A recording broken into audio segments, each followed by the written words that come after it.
الحمد لله وكفى وسلام على عباده الذين اصطفى أما بعد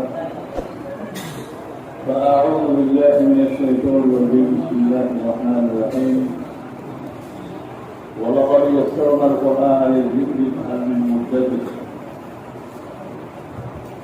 وقال تعالى ورتل القرآن ترتيلا وقال رسول الله صلى الله عليه وسلم من لم يتغنى بالقرآن فليس منا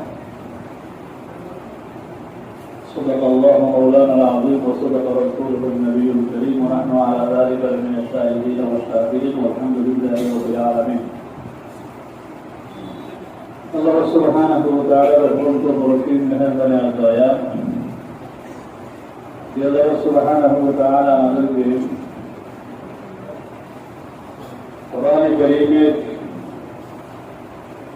বিশুদ্ধকরণের প্রশিক্ষণে অংশগ্রহণ করার জন্য দান করেছেন সেজন্য আমরা সকলে বলে আলহামদুলিল্লাহ। আমি আপনাদের সামনে কোরআন কারীমের দুটি আয়াত কারীমা তিলাওয়াত করেছি এবং রাসূল আকরাম সাল্লাল্লাহু আলাইহি ওয়াসাল্লামের 50,000-এর মতো হাদিস শরীফ হতে কয়েকটি হাদিস শরীফ পাঠ করেছি। আমার তিলাওয়াতকৃত আয়াত দুটি এবং প্রতিটি হাদিস একটি কোরআন কারীম সম্পর্কে। প্রথমে যে আয়াতটি তিলাওয়াত করেছি সেটা হচ্ছে সূরাতুল কমরের আয়াত, যে আয়াতটি সূরাতুল কমরের মধ্যে একাধিকবার আসে।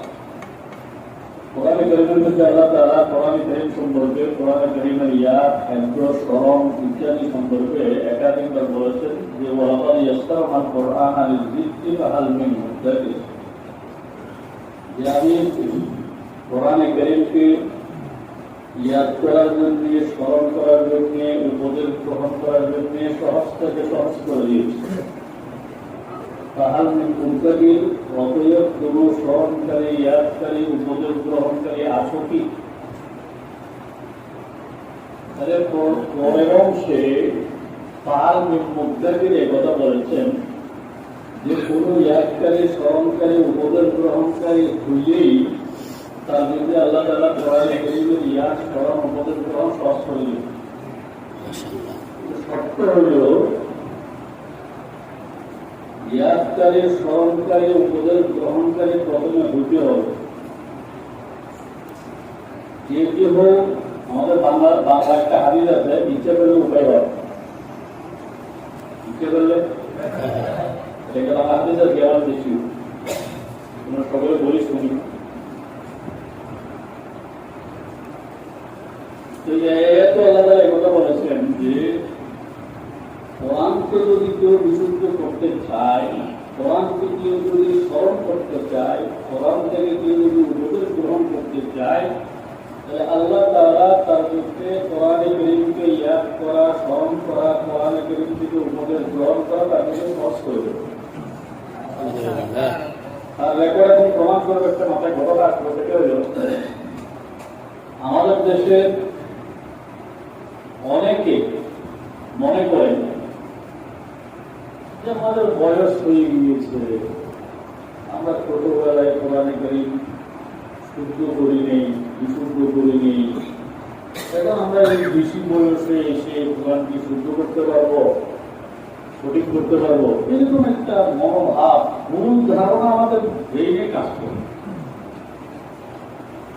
সেই ভুল ধারণা যেহেতু যেন আমাদের মাথায় না আসে বা আসলেও যেন কার্যকর না করে, কাম না করে, সেজন্য একটা ঘটনা বলছি।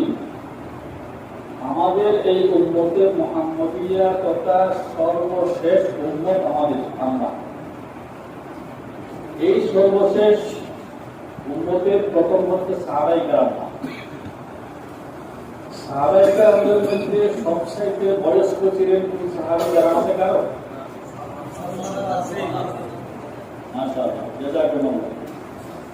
সালমান ফারসি রাদিয়াল্লাহু তাআলা আনহু নামক একজন সাহাবী ছিলেন। তিনি ছিলেন সাহাবায়ে কেরামদের মধ্যে সবচাইতে বয়স্ক। তিনার বয়সের ব্যাপারে ঐতিহাসিকদের সাথে বিভিন্ন মতামত আছে, কিন্তু সর্বনিম্ন এবং সবচেয়ে কম বয়সের মতামত হচ্ছে 250 বছর। কত? 250 বছর। সলমান ফার্সি রাদিয়াল্লাহু তাআলা আনহু যদি 250 বছর বয়সে গিয়ে মুসলমান হয়ে কোরআন যদি শিখতে পারেন, বর্তমান সময়ে সারা দুনিয়ায় 150 বছরের কোন মানুষ আছে? 135 পর্যন্ত বয়সের মানুষ আছে বলে মাঝে পাওয়া যায়, কিন্তু আজ পর্যন্ত আমি শুনি নেই 150 কেউ বয়স পেয়েছে এগুলো শুনি। তাহলে আমরা এখানে যারা উপস্থিত আছি আশা করি সবাই 50 নিচ্ছে, 50-এর উপরে কেউ থাকলে 50 থেকে 60-এর ভিতরে, সেটা বেশি বয়সের নয়। তাহলে আমরা সলমান ফার্সির নাতি গতি সতির বয়সের নয়। সলমান ফার্সি রাদিয়াল্লাহু তাআলা আনহু যদি 250 বছর বয়সে গিয়ে যদি কোরআন শিখতে পারেন, সঠিক করতে পারেন, তা আমরা পারবো না কেন? অবশ্যই পারবো। না পারার যে মানসিকতা বা ধ্যান ধারণা, কল্পনা আমাদের অন্তরে যে আসতেছে, এটা রহমানের পক্ষ থেকে নয়, বরং শয়তানের পক্ষ থেকে।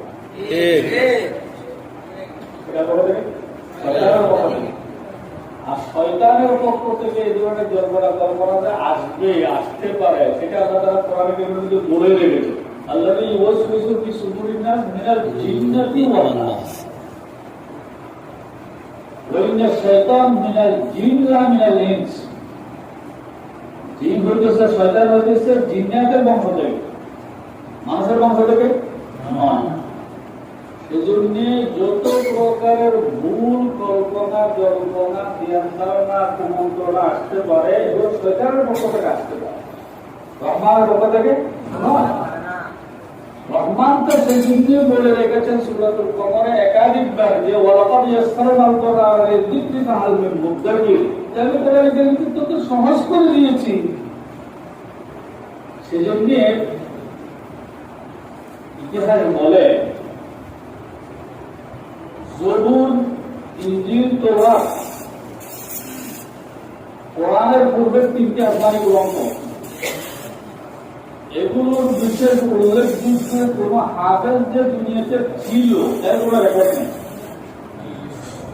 জানেন, তওরাতের, ইনজিলের, জবুরের এই 3 আসমানি গ্রন্থের হাফেজ কখনো উল্লেখযোগ্য সংখ্যক ছিল না, এখনো নাই, ভবিষ্যতে থাকবে না। এটা ছিল সত্য। কিন্তু কোরআনে কারীম যেদিন থেকে নাযিল হয়েছে, রব্বুল আলামিনের পক্ষ থেকে জিবরাইল আমিনের মাধ্যমে মুহাম্মদ আমিন সাল্লাল্লাহু আলাইহি ওয়াসাল্লামের কাছে, তাহলে কোরআনে কারীমের প্রথম হাফেজ 1 নম্বর আল্লাহ তাআলা, দ্বিতীয় নম্বরে জিবরাইল, তৃতীয় নম্বরে মুহাম্মদ আমিন। এভাবে বলবেন, আমি যেভাবে বলবেন, রব্বে আমিন 1 নম্বরে কোরআনে কারীমের হাফেজ, দ্বিতীয় নম্বরে জিবরাইল আমিন কোরআনে কারীমের হাফেজ, তৃতীয় নম্বরে মুহাম্মদ আমিন সাল্লাল্লাহু আলাইহি ওয়াসাল্লাম। আল্লাহ, তো মুহাম্মদ আমিন সাল্লাল্লাহু আলাইহি ওয়াসাল্লাম প্রথমে কোরআনের হাফেজ,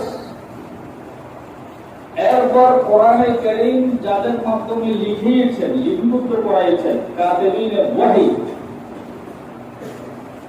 সবাই নাম তাদের জানবেন না, জানার সবাই প্রয়োজন নেই। স্যার বলবে তো জানেন, আবু বকর ওমর, ওসমান আলী, আবু বকর ওমর, ওসমান আলী, এরা চারজন কোরআনে কারীমের কি ছিলেন? হাফেজ ছিলেন। আশারায়ে মুবাশশিরা, এই চারজন তো আছেন আবু বকর ওমর, ওসমান আলী, সাদ, সাঈদ, আবু ওবায়দা, তালহা, জুবাইর, আব্দুর রহমান।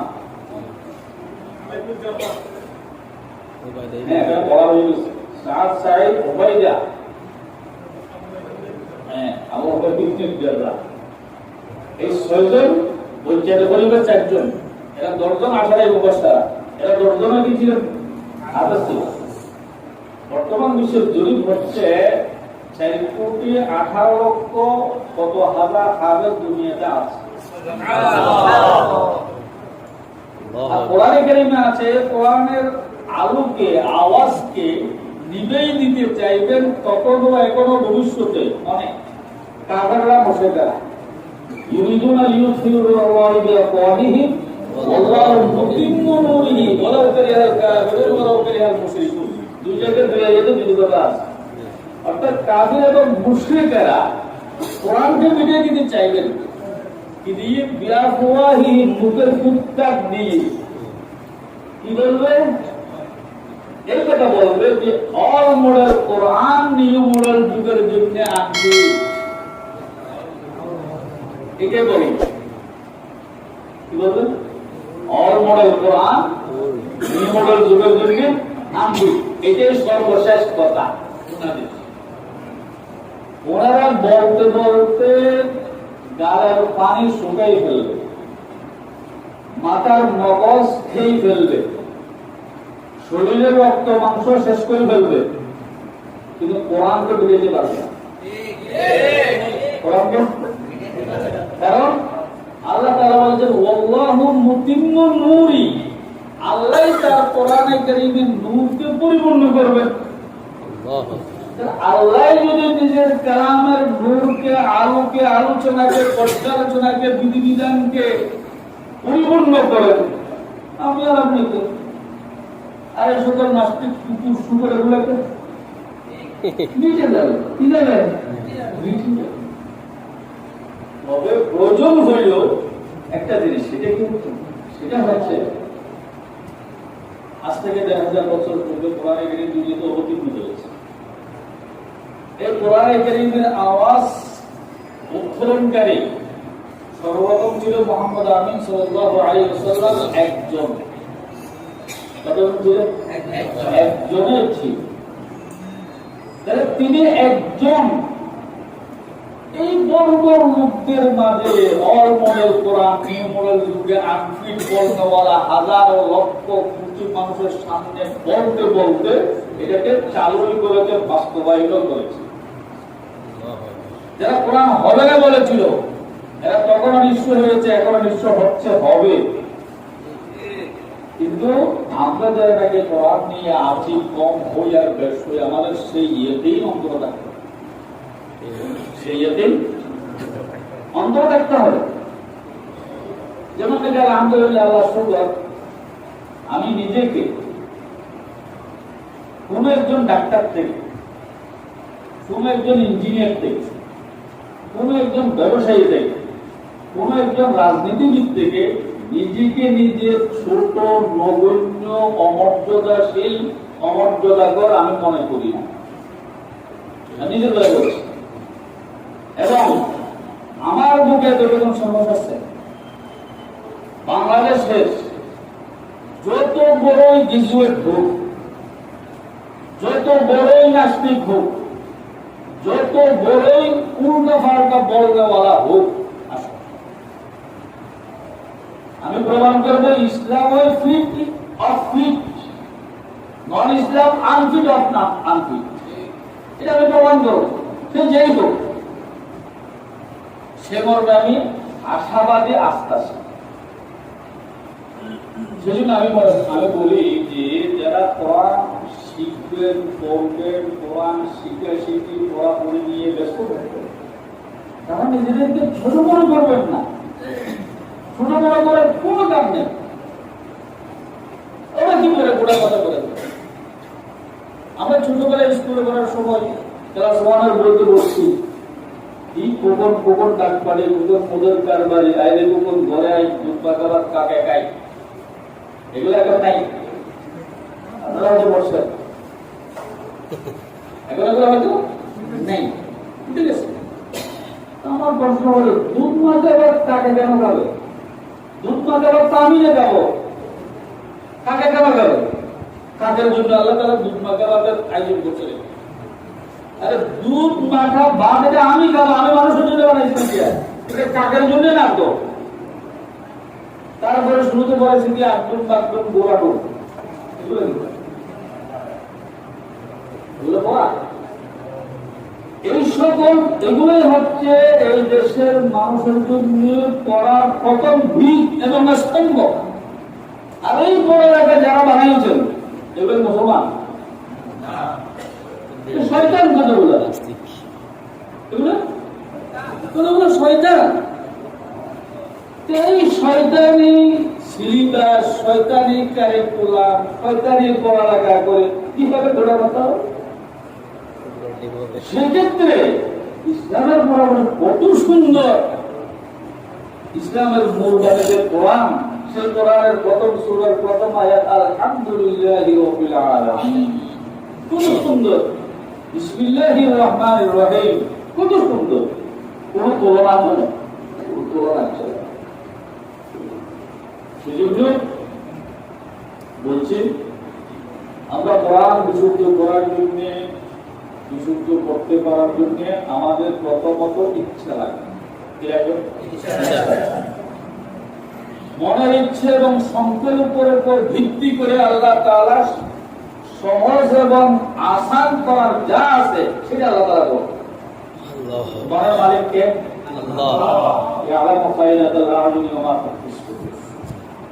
আমি যেভাবে ধারণা রাখবো আল্লাহর প্রতি, আল্লাহ আমার সাথে সে ধরনের কি করবেন, মুআমালা করবেন।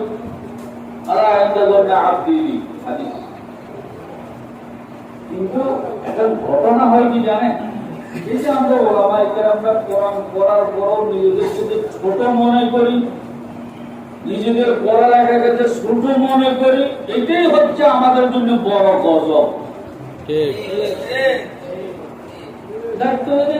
কি জানে গোড়ার মাথা জানে,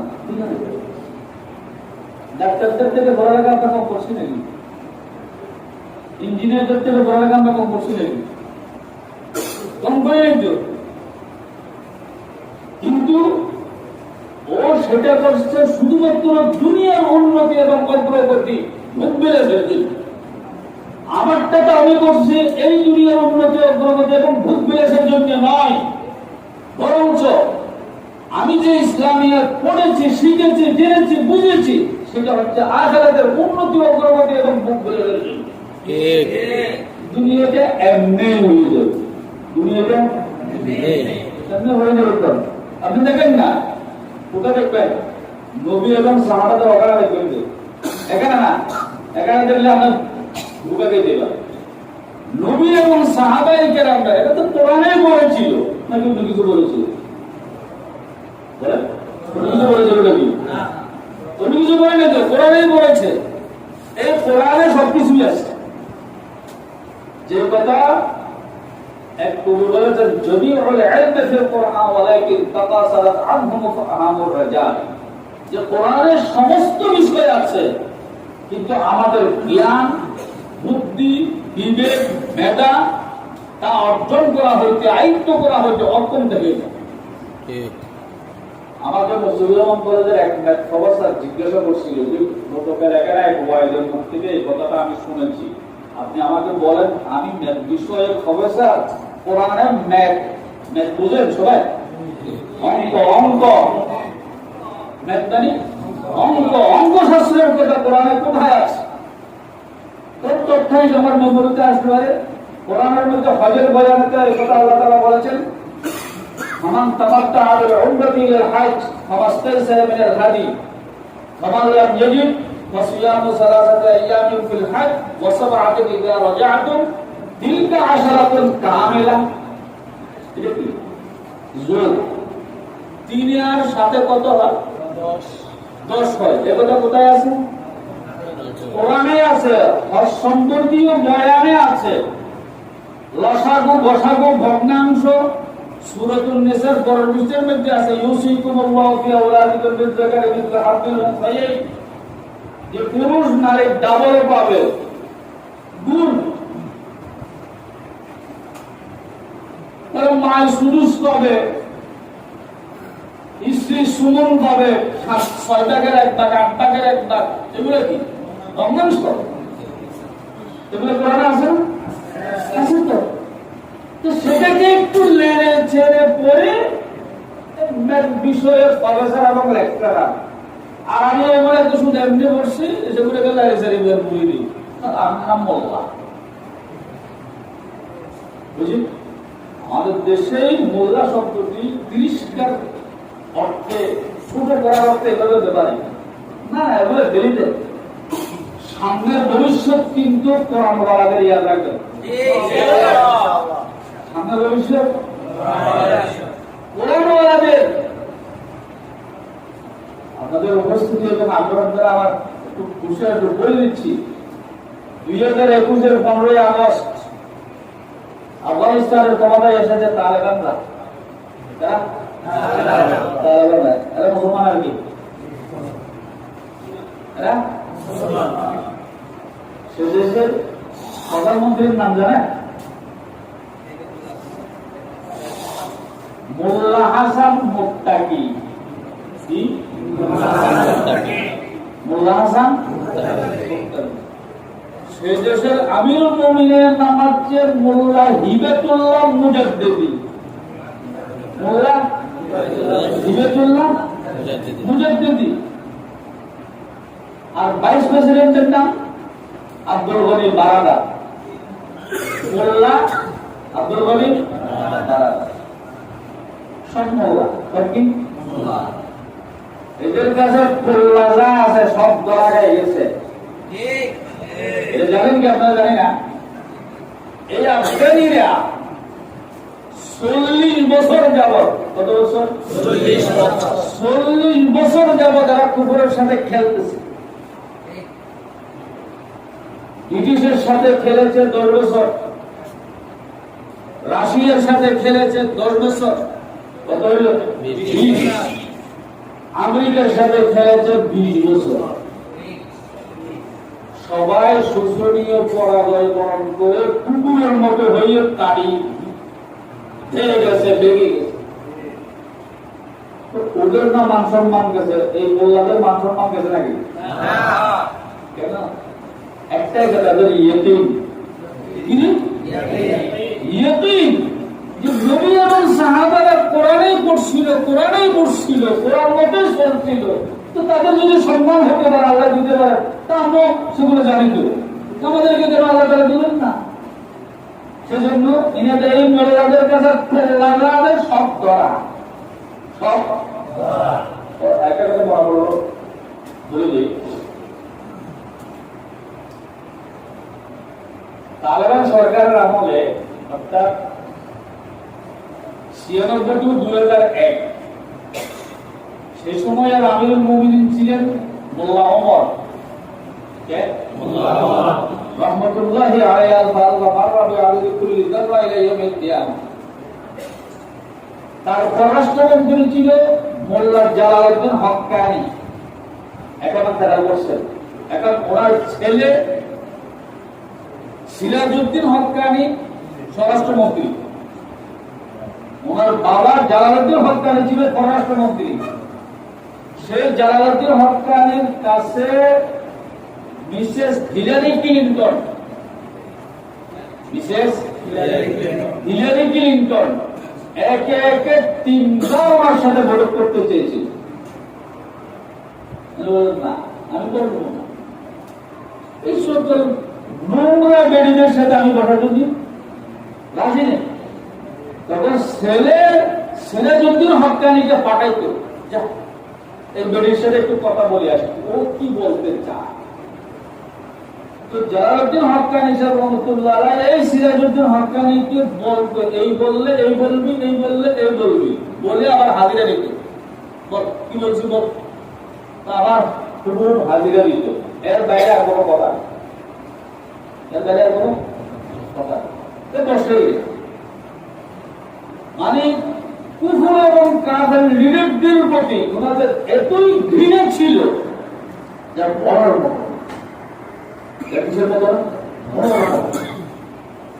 ওই ইমানকে ধারণ করার কারণে, লালন করার কারণে, পোষণ করার কারণে ইনাদেরকে আল্লাহ তাআলা দুনিয়ার সামনে চমকে দিচ্ছে। এখন কি অল মডেল করার নিউ মডেল যুগে ফিট না? সেখানে কোনো সমস্যা আছে?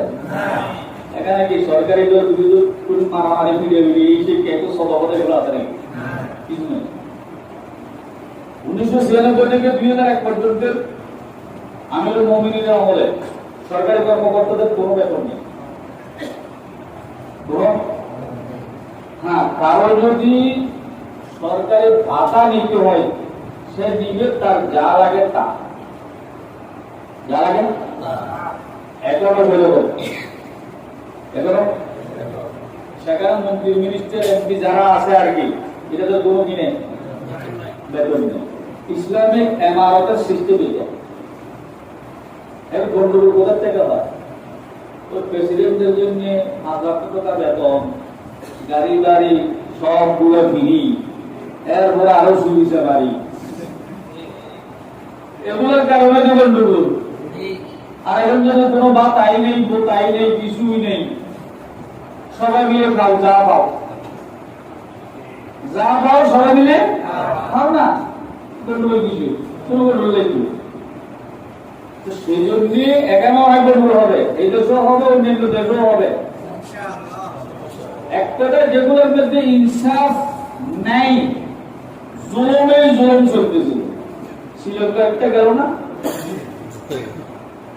গতকালকের রিপোর্ট আইএমএফের, এইরকম দশা আরো ডজন খানিক দেশের অবস্থা হইতে পারে।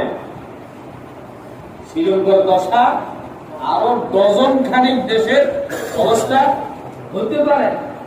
এই সবগুলো দেশ শুনিতে পারে, সবগুলো দেখি ইসলামে তো শুনিতে পারে, কথা নাই বলতেছিলেন এই কথা। হ্যাঁ, অনেক গরিবেই যে তখনও ফিট, এখনো ফিট, ভবিষ্যতে ফিট, এই কথা অন্তরে ধারণ করে, লালন করে, পোষণ করে আপনারা কোরআন শিখের বিশুদ্ধ করেন, তাহলে দেখবে স্যার বরাবর কি। দ্বিতীয় নম্বর, কোরআনে কারীমের আয়াত যে ওয়ারাতিলিল কোরআন তারতিলা বললাম, এটা মানে কি? ওয়ারাতিলিল কোরআন তারতিলার আরবি তরজমা হচ্ছে জাওয়াদিল কোরআন তাজবিদা, আরবি তরজমা।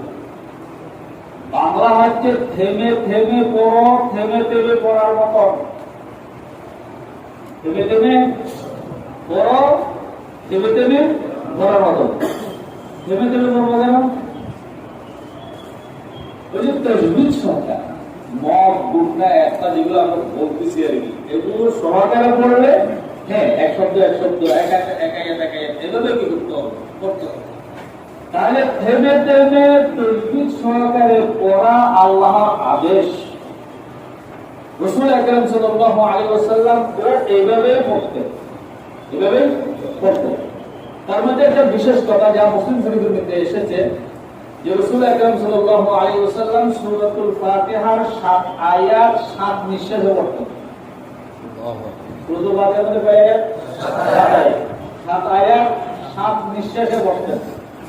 তফসিল বললে সময় লম্বা হয়ে যাবে। এক এক আয়াতের পরে আল্লাহ তাআলার পক্ষ থেকে এক একটা শুভ সংবাদ আছে। এখন আমি যদি 2 আয়াত একসাথে বলি, তো আল্লাহর পক্ষ থেকে যে এক এক আয়াতের পরে যে এক একটা শুভ সংবাদ আছে, সেটা আমি পাবো থেকে, সেটা আল্লাহ আমাকে দেবে কিভাবে? সেজন্য বললাম সূরাতুল ফাতিহার 7 আয়াত 7 নিঃশ্বাসে পড়াটাই হচ্ছে সুন্নাত। এটাই নেই, এটাই কি আমরা এখানে যারা পড়তেছি, আমরা যদি এটা যদি চালু করি, চালু হয়ে যাবে। এটাই সুন্নাত, এটাই কি সুন্নাত। তারপর যে হাদিস পড়েছে, সেই হাদিসের মধ্যে রাসূল আকরাম সাল্লাল্লাহু আলাইহি ওয়াসাল্লাম বলেন, মাল্লাম ইয়াতাকান্না বিল কোরআন ফালাইসা মিন্না। যারা কোরআন পড়ে, কোরআন শিখে, কোরআন বুঝে মাখলুক থেকে বেনায়াজ হতে পারে না, এরা আমার উম্মত নয়, এরা আমার আদর্শভুক্ত নয়। অর্থ কি? অর্থাৎ কোরআনের শিক্ষাই যে একমাত্র শিক্ষা, এটা শিখে অন্তরে কি করতে হবে? ধারণ করতে হবে, লালন করতে হবে, পালন করতে হবে, পোষণ করতে হবে। যদি আমি এটা যদি ধারণ না করি, না করতে পারি, তাহলে আমি নবীজির আদর্শভুক্ত, নবীজির আদর্শভুক্ত নয়। এই এক তরজমা এই হাদিসে। আরেকটা তরজমা হচ্ছে, যারা কোরআনকে সুন্দরভাবে পাঠ করে না, তারা আমার উম্মতভুক্ত নয়, দলভুক্ত। তাহলে রাসূল আকরাম সাল্লাল্লাহু আলাইহি ওয়াসাল্লাম এই হাদিসের মাধ্যমে দুটো কথা বলেছেন, একটা মানসিক আর একটা শারীরিক মুখের সাথে সম্পর্ক। মানসিকটা হচ্ছে যে কোরআন পড়ে আমি সেরা, এটা মনে করতে হবে। না করে আমার মতো দলভুক্ত নয়, এক অর্থ। দ্বিতীয় নম্বর অর্থ হচ্ছে যারা কোরআন শুদ্ধ করে পড়ে না বা পড়তে জানে না, মাল্লাম ইয়াতাবান্না বিল কোরআন, যারা তর্জমা দুটোই আছে। যারা কোরআনকে সুন্দরভাবে বিশুদ্ধভাবে পড়ে না, পড়তে পারে না, ফালাইসা মিন্না, সে আমার দলভুক্ত নয়।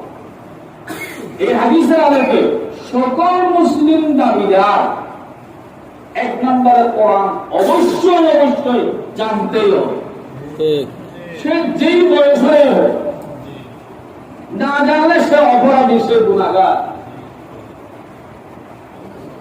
হেসাব কিতাবের মাসালা, হাদিসের ভাষ্য, যতদিন পর্যন্ত কোন নমুসলিম একটা সূরাও জানবে না, ততদিন পর্যন্ত তার উপর নামাজ আদায় করা ফরজ থাকবে না। ফরজ থাকবে, আদায় করবে কেমনে? এভাবে জানেন, কোন একজন মুসলিম, সে যেরকম মুসলিম, শুধু কোরআন জানার কথা, কিন্তু আরবে নবীজির যুগে, সাহাবায়ে কেরামের যুগে কোরআনের চর্চা এমন হয়েছিল যে কাফেরের ছেলেরা মুসলমানদের থেকে এবং মুসলমানদের শিশুদের থেকে শুনতে শুনতে অনেক সূরা মুখস্থ কাফেরে। কিন্তু এই তামসাটা আমাদের দেশে নাই, এই তামসাটা আমাদের দেশে নাই। করতে হবে আমাদেরও কি করতে হবে, আমরা করলে হবে, না করলে হবে।